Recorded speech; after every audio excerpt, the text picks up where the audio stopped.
Okay guys, I'm not streaming today by the way, I'm just recording this because I've seen this in the internet, on the IGN, I suppose, or GameSpot, I don't recall. I just saw it on the internet about Outriders, regarding the specs, the features, the functions, or whatever's in the game.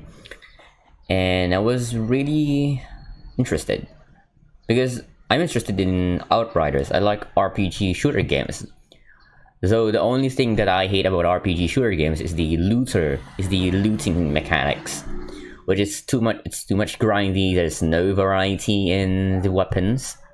But I think Outriders is doing a good job with those kinds of things, and they promised us a lot of things. And now I want to get into the video wherein they discuss everything, or at least some of the things inside the game. So let's just watch it, and I'll react to it, and I'll give you my opinion about it. I watched a few minutes of this video, the Outriders PC Spotlight and details, but I haven't finished it because I want to finish it while recording, so that I can give you my opinions about it. Peggy 18. We know how important specs, stats, and options are to PC players. So we created this video just for you. Today we're going to showcase how Outriders shines on PC, covering everything from the essentials all the way to the tiny details that make a world of difference. Here are the topics we'll be covering in order. Fundamentals, the bare necessities such as system requirements and graphic settings. Quality of life improvements, the things that will generally enhance playing experiences. And extra goodies, aspects that may enhance your enjoyment beyond the game based on the hardware or software you own. To make it easier to skip to the sections you want to watch, we've added time codes to the description below. Otherwise, sit back and let us show you what Outriders on PC has to offer. Let's start with the absolute basics here. System requirements. So system requirements for the operating system, all you need is Windows 10. So I'm in Windows 10. The CPU, the minimum is Intel i5 3470 or AMD FX 8350. So if you're within this specs, I think you're safe. Intel, for the recommended, it's Intel i7 7700 and AMD Ryzen 5 1600. I'm on Intel i7, so I'm safe. The memory, 8GB to 16GB, that's the best you can have. For the GPU, if you have GTX 750 Ti or AMD Radeon R9 270X, you're good to go. Nvidia GTX GeForce 1060 6GB, Nvidia GeForce GTX 1060 with 6GB, you're good to go. AMD Radeon RX 480 8GB, you're good to go. I'm on Nvidia GeForce GTX 960M. I don't know if it's going to work if I download Outriders in my laptop. If it does, I'll just lower all the settings, especially the graphics settings, so it would run. I have DirectX 12. I'm pretty sure I have that. Anyway, let's move on. Aim yours to target a minimum of 60 FPS, regardless of what spec machine you're playing on. With CPU from 2012, 70 gigabytes of storage, that's a lot. From the last 6 years, you'll be fine. To be completely honest, we tend to market our games using high-end PCs, but are also aware that the average gamer may not have such a setup. Yep. We want to be transparent here, so take a look at this short segment of gameplay using the minimum, recommended, and ultra settings. And this brings us neatly to the all. If this is what the minimum looks like, I'm fine with that. You can eat buffet for all you GPU lovers. All of the basic graphic settings. that Oh, look at that. It's a good model. Let's start with the general display settings, which lets you set up basic stuff like your preferred resolution and monitors. A cool thing to point out here is the possibility to lock and unlock the frame rate however you see fit, and the options to adjust your general field of view, something we come back to in a bit. Our advanced settings will let you go even deeper. Next to the common presets, you're able to adjust about anything related to the visual presentation of Outriders. No matter if you're on a lower-end system, trying to find that performance sweet spot, or if you tend to own a monster of a machine that eats 4K at 200 plus FPS for breakfast. If I'm going to play this game, I'll just lower all the settings. because I don't want my laptop to either crash or burn. We got you covered. Mouse and keyboard support? Wait, is that even a question? Of course we have that, and as typical with most PC games, there will be key remapping functionality to suit your personally preferred layout. More of a pet person? Outriders will also support most first-party controllers including Steam, Xbox and PS4. Languages. We've integrated support for I don't think we need to watch this. It's given that most of it are... I don't think we need to watch that because I'm pretty sure that most of the language is there. Let's get on to the quality of life stuff. Different players prefer seeing different things in their HUD. Some want the whole shebang, enemy damage numbers, minimap, quest triggers, a lot. And others prefer a more minimal approach, so we made sure to include options to customize your UI however you like. You can watch our video about this here if you fancy more info. Crossplay support. Outriders will support a full crossplay experience, meaning you don't have to be making any difficult decisions about where to buy the... Wait, really? So I could play with people on Steam, Epic, Xbox One, Xbox Series X, what's that? Stadia, PS5 and PS4. That's nice. Game. You will always be able to play with your friends, no matter... I wish more games would adopt this kind of full crossplay support. I'm sick of exclusive games just to attract more customers on a certain platform. That's what I really hate.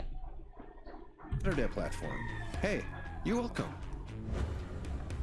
Ultra widescreen. Multiple monitor and ultra widescreen elites covered too. Outriders will feature native ultra widescreen support to feast your eyeballs on gorgeous vistas or bloody battlegrounds. I mean, we can't show this in all its glory here within a 60:9 video, but trust us, it's there. The field of view slider I mentioned earlier will allow you to fine-tune exactly how much of the battlefield you want to see. With a wider FOV, you get to see more around the edges of the screen, and might be easier to pinpoint where your co-op allies are, but makes targets at a distance smaller. That shouldn't be a problem for you precise shooter players out there though, right? Yep, it won't. This will alter the output resolution on the fly, depending on whether what is happening on screen is creating a processing bottleneck. Essentially, DRS preserves frame rate and graphics quality by temporarily reducing the resolution until the blockage has been bypassed. Theoretically, you won't even really notice when DRS kicks in, but it will provide a huge performance increase in certain systems, and it can also prevent slowdowns or hitches across all systems, including high-end machines.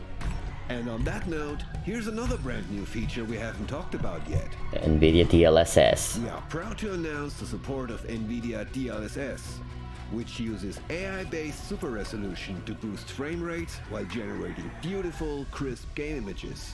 I don't have that. While Outriders doesn't have a dedicated photo mode, it does support Nvidia Answer, which allow you to take gorgeous custom screenshots of the game in action.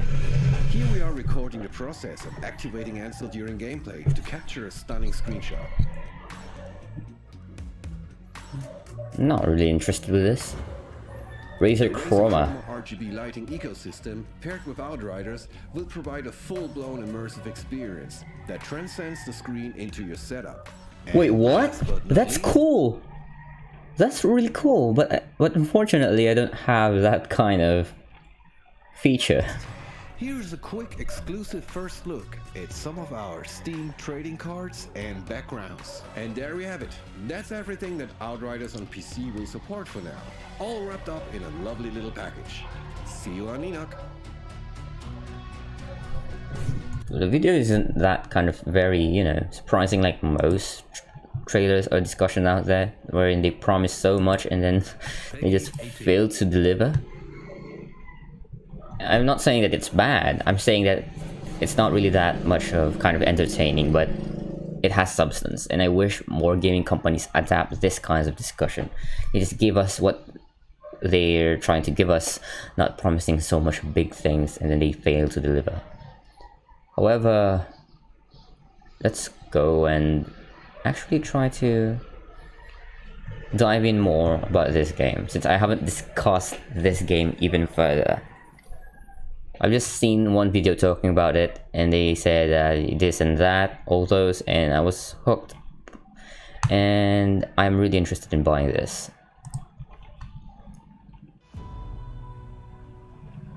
guys, welcome to the latest episode of Hero Spotlight. What the heck is this? Is this the same video? How important specs, stats, and options are to PC players. So we created this video just for you. Today we're going to showcase how Wait, Outriders this is the same shines on video, PC, right? covering everything from the essentials all the way to the tiny details that make a world of difference. Here are the top. Yes, it's the same video, but it's 6 minutes. This one's... No, it's the same thing. Let's go to the classes so we can decide which one are we going to pick. And unfortunately, we got the news that Outriders has been delayed. But we Yep, I know. that lets us play the first few hours of the game on each class, and this progress carries over into the main game. Now, one thing people might not realize is that this demo isn't timed. So if you want to, you can actually play it all the way up until launch. Now, I'm going to make another video of how to Wait, maximize your time. it's not timed? Most demos are timed. So that's why you have to make the most out of it before the demo ends. They're being generous with this game. On the demo, so that all of your characters are geared to the teeth and way ahead of the curve when the game launches on April 1st. Okay, so that's enough about what's coming. So it's a game with a tile set format. And I wonder how big those maps are. Let's get to the point of this video, and that is what class is best for you. So we have 4 to choose from. If you're like me, you're torn between 2 or 3, or maybe even all 4. So we're going to cover all of the strengths and weaknesses for each class and what type of player might like them. So for those that don't know, Outriders has 4 classes: the Pyromancer, the Devastator, the Trickster, and the Technomancer. But before we dive into each class individually, I did want to talk about the classes as a whole and a lot of the mechanics that they share. Man, So, is this a Devastator? because each class has its own healing mechanic. But before we dive into each class individually, I did want to talk about Wait. the classes as a whole and a lot of the Is that the Devastator? He looks sick. mechanics that they share. So each class has its own healing mechanic. Because an Healing Outriders mechanic. just cause You, as a Pyromancer, you can recover health whenever enemies marked by your skills are killed. So it's kind of a lifesteal kind of thing. a health potion or a med kit to recover your health, you have to do something specific. And some of these are going to work better for certain playstyles than others, so make sure to pay close attention. I think that's actually a very good idea, healing mechanics, so that you could enjoy the battle more without worrying that much of dying. Though you have to be skilled as well if you want to maintain, you know, you want to maintain the flow of your combat and not die. So basically, they're trying to incorporate the healing mechanics of, what was that game? The Warhammer Space Marine game, wherein there's no medkits. The enemies are the medkits. Attention, you don't want to pick a class that only recovers health in melee range if that isn't your playstyle. And in addition to healing, each class also has its own melee ability that applies a debuff to enemies. So Wow. for instance, the Pyromancer's melee will cause enemies to burn, while the Devastators will cause them to bleed. So you can either build around these Wow. actions or use them to help boost whatever build you're going for. So status effects is very important to consider. And I like that. It reminds me of Warframe. The last thing I wanted to touch on is class trees. So we're going to be covering what each tree specializes in for each class, but for the most part, classes are not going to limit your ability to specialize in certain weapon types. And I've gotten a few DMs with folks asking, what class is best for snipers or shotguns, and honestly, there are multiple ways to boost those weapons, so don't worry about it too much. Okay, so now that that's out of the way, let's start our deep dive into the classes. The first one up is the Pyromancer. And as a Pyromancer, you're going to be able to manipulate explosions that clear hordes of enemies and use infernos to engulf anything in your path. I'm guessing that this is more of a crowd control character. Now this class plays best from medium range because they lack the mobility of a Trickster and the toughness of a Devastator, but they offer a great tool set so they can be deadly from behind cover or in the open. Now, who is this class for? So basically a mage. Of AoE builds or taking on groups of enemies. Lots of their skills are built around dealing large amounts of damage around target enemies or in an area around the player. And they also have a decent amount of crowd control skills, which afflict enemies enemies with Ash, and that causes them to freeze in place momentarily, which allow you to set up pretty decent combos.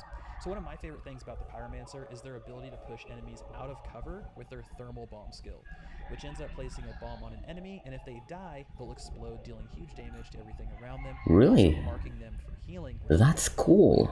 And the Pyromancer's melee skill is all about burning cleaves and AoE. So when you melee while you're running or standing still, you're going to be able to strike all enemies in a cone in front of you, inflicting damage and applying a burn to them. But if you're sprinting and you melee, you'll actually jump forward and smash the ground, dealing AoE damage and inflicting burn on anything in a small radius around you. And when it comes to healing, the Pyromancer recovers health by marking enemies with their skills. And if you have any marked enemies that you kill, you're going to regain a portion of your health. So the best way to do this is to mark a whole slew of enemies and then nuke them all at once to gain massive chunks of health back. Yeah, I could feel that. Skill. If you're in danger, you can hide behind cover, use thermal bomb, it'll go underneath the ground, afflict an enemy, you can kill them, they'll explode, killing them, maybe killing everything around them, and if not, then it'll mark them. Then you can easily clean up the mess and recover big chunks of health. So the Pyromancer has 3 skill trees that specialize in different things. The first one is the Ash Breaker, which gives large damage boosts against marked enemies, meaning you're going to do more damage to any enemies damaged by your skills, and because you're killing things more quickly, you're going to have a steady stream of healing. This seems to work out really well for those who like combo-based gameplay or to play solo. Then you have the Firestorm, and this one boosts all your skill damage. So not much to say here. If you like to light things on fire or blow things up more than shooting, then this one's going to let you do that more often. The last one is the Tempest, and this one gives lots of nodes to boost your maximum health and reduce your damage. Perfect for those people who like a tankier playstyle. Now honestly, this would be awesome for a shotgun build. This thing would take advantage of some of the skills that function in close range around the player to set up some big combos.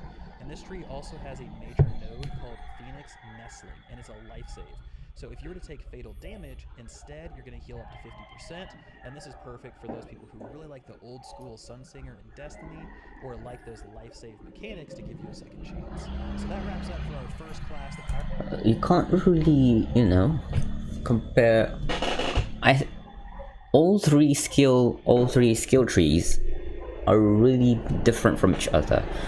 So the first one is, as you've said, a combo-based kind of skill tree in order to, you know, last longer in battle, because you're dealing more damage to marked enemies, and that's actually a good thing. All you have to do is just throw a fucking skill and then spam them with damage and they will die. The second one is more of a kind of a mage kind of class tree, wherein if you really love using skills so much, then that's the skill tree for you. And the last one is more of a tank build, as he said, wherein you'll have a second chance that if you die, you'll be revived again. That kind of thing that we've already know. And if you're going to ask me which ones I would like, it's really hard to choose. So the third one, I wouldn't choose it because I find it to be boring. But I'm more of a solo player. I seldom play with other people. So I think I'm going to choose the first skill tree, which is dealing more damage on marked enemies, if I'm going to pick a Pyromancer, because I don't like the armor of the Pyromancer.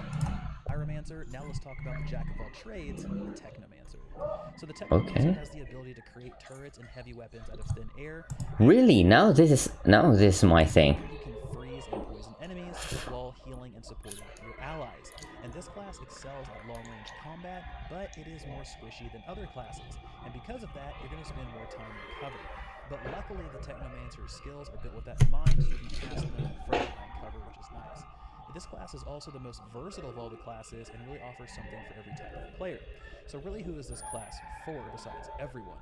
So the Technomancer is perfect for those people who like to fill a variety of roles in their squad. If you like playing the healer, fantastic. This class has the only healing skill in the game. If you like summoner classes, then the Technomancer is right up your alley. I like summoner classes. If I see a summoner character on the creation screen, I will pick it. Why? I just like summoner classes. I think I could solo any dungeon as long as I'm a summoner. However, in this game, you don't summon a golem, you don't summon a robot like in Dragon Nest, so you can't really solo any game here. Because you are able to summon turrets, gadgets, ordnance, all of these things that you can control and build around. To be honest, I'm really liking this. This class has a ton of skill nodes to build around, boosting sniper damage, which lets you clear battlefields for a group.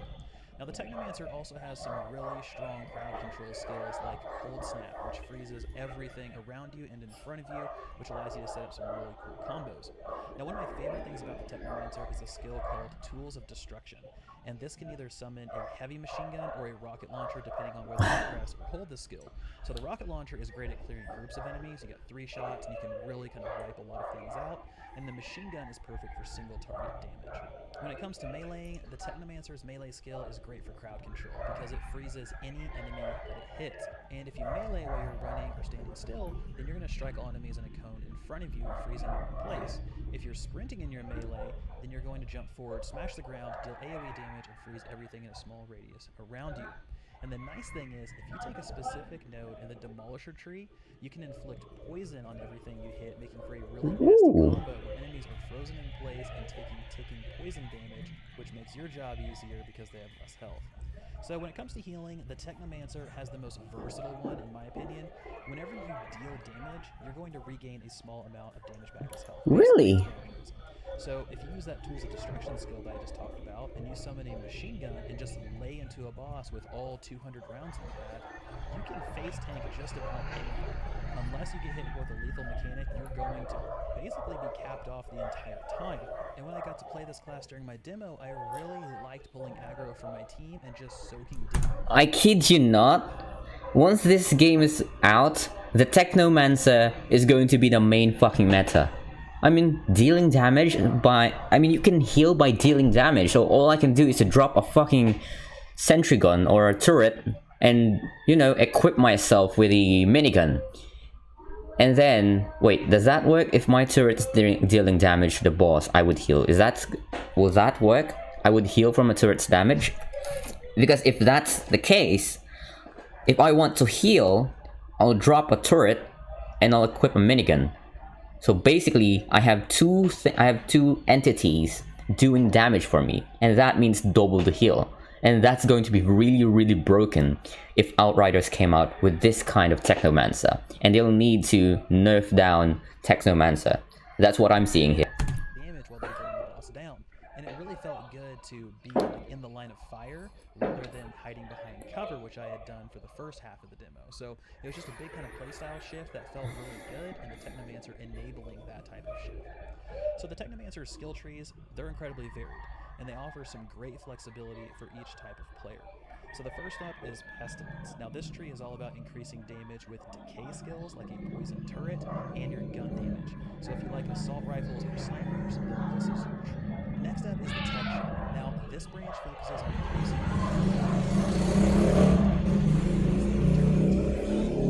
it also has a signature passive that increases all of your damage done by 40% when you use a gadget. And if you happen to die during this effect, you'll instead return to 50% health. It's a signature passive that increases all of your damage done by 40% when you use a gadget.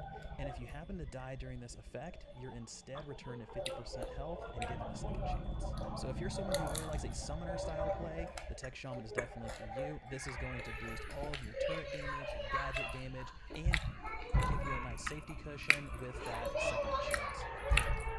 I don't think it's really a summoner kind of skill tree. I was expecting a additional turret or a additional kind of gadget, but it just enhances everything from gadgets to turrets. And lastly is the Demolisher, and this one is a jack of all trades. It gives a handful of bonuses whenever you use gadgets, and it'll boost your toxic damage. Now this is the tree I specialized in during my demo, and it felt like it was perfect for solo players. I felt like I could handle just about anything, and I was always prepared for any sort of situation. So if you're not sure what to play, I would highly recommend Demolisher, and then you can always respec and go from there, but this one will definitely let you get a taste of the full Technomancer class. So that wraps up the Technomancer. Let's move on to the Trickster. Now the Trickster is all about high burst damage, hit and run gameplay, and manipulating time to keep enemies controlled. This class has the most mobility with a skill called Hunt the Prey, which allows you to teleport all over the battlefield. And the Trickster works best in close range by dropping an AoE that slows down time and then unleashing huge amounts of damage on enemies while they're slowed. Now the one unique thing about the Trickster is that you passively gain an energy shield as you deal damage.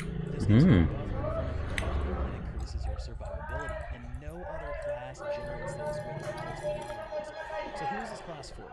So the Trickster is perfect for players who like rogue classes and they want to prioritize mobility over toughness.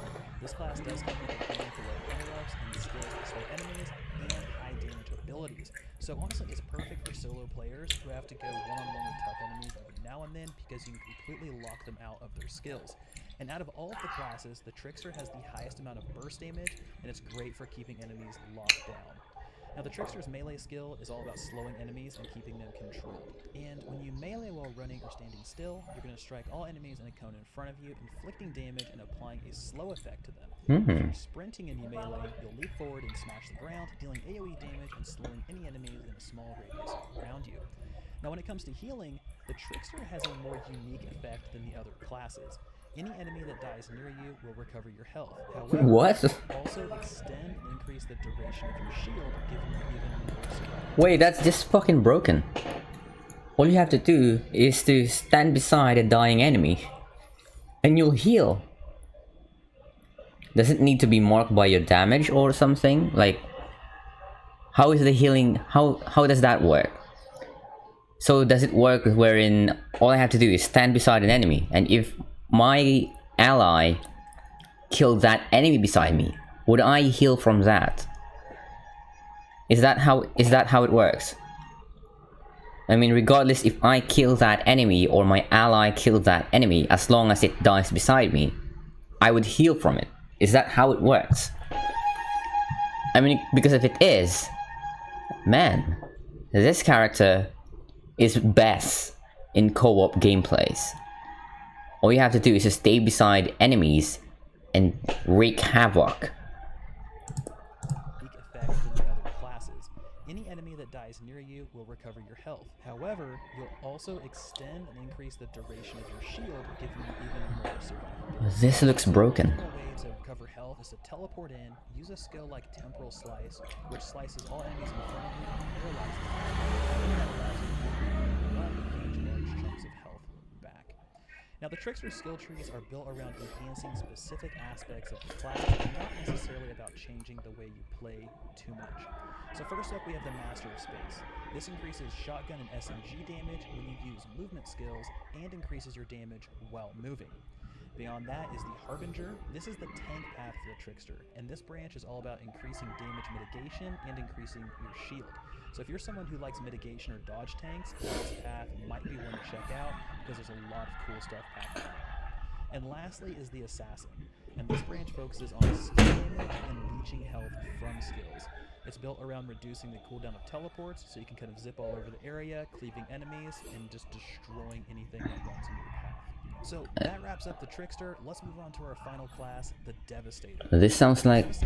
The Trickster sounds like more of a PvP character. About defense and brutality. This class is built around coating your body in rock armor and then smashing enemies into the ground. And what this class lacks in mobility, it gains in armor and health. The Devastator works best in close range combat and uses skills to shatter enemies. So who's this class for? So the Devastator is perfect for people who like to play as a tank, but they don't really want to sacrifice much in terms of damage. This class has a large amount of stun and interrupt skills that can be used to shut bosses down and keep them from casting anything.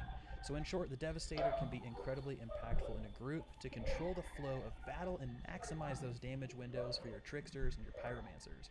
Also, if you really like to play like Barbarians or Bruiser type classes, then the Devastator is built specifically for you. So the Devastator's melee skill inflicts anything it hits with a nasty bleed. And when you melee while running or standing still, you're going to strike all enemies in front of you in a cone, and if you're sprinting in melee, you'll leap forward and smash the ground with an AoE. I just wish that the Devastator won't be really broken to the point that you can finish the game solo if you're a Devastator. I mean, if you're tanky, the damage that you give out should be reduced as well. I mean, isn't that a bit too broken? Like, you have high armor and you have a little high amount of damage. You can solo anything as long as you have high armor and high damage. Applying that bleed to any enemies in a small comes to healing, any enemy that dies near you will recover your health. Okay, what the fuck? This sounds really broken. All characters except for the Pyromancer sounds broken. That's what I'm seeing here. I hope it won't destroy the experience while playing the game. And this works perfect for the Devastator since most of the time you're going to be right in the thick of it. Now the best way to recover large amounts of health is to cast Golem Skin, which is a skill that coats your entire body in rock armor, which reduces your damage taken, and then cast a skill like Rock Remove, which causes you to release so much enemies instead of killing them, or you can use something like Nvidia to manipulate items so enemies take bomb spikes and kill them more efficiently.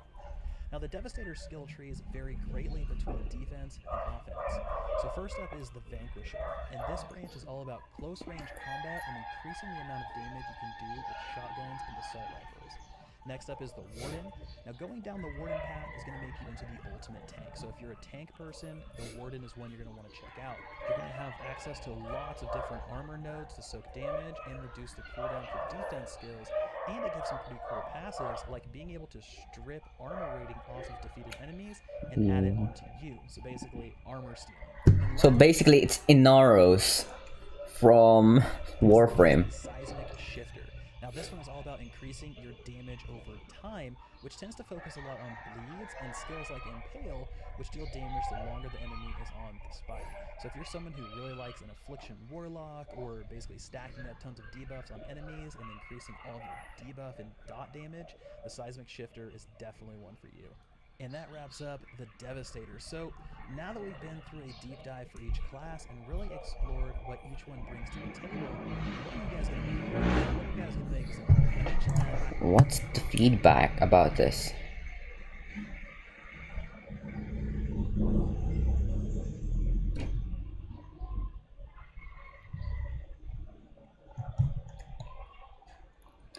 It's the only problem I have here is that it sounds really broken. The characters sound broken.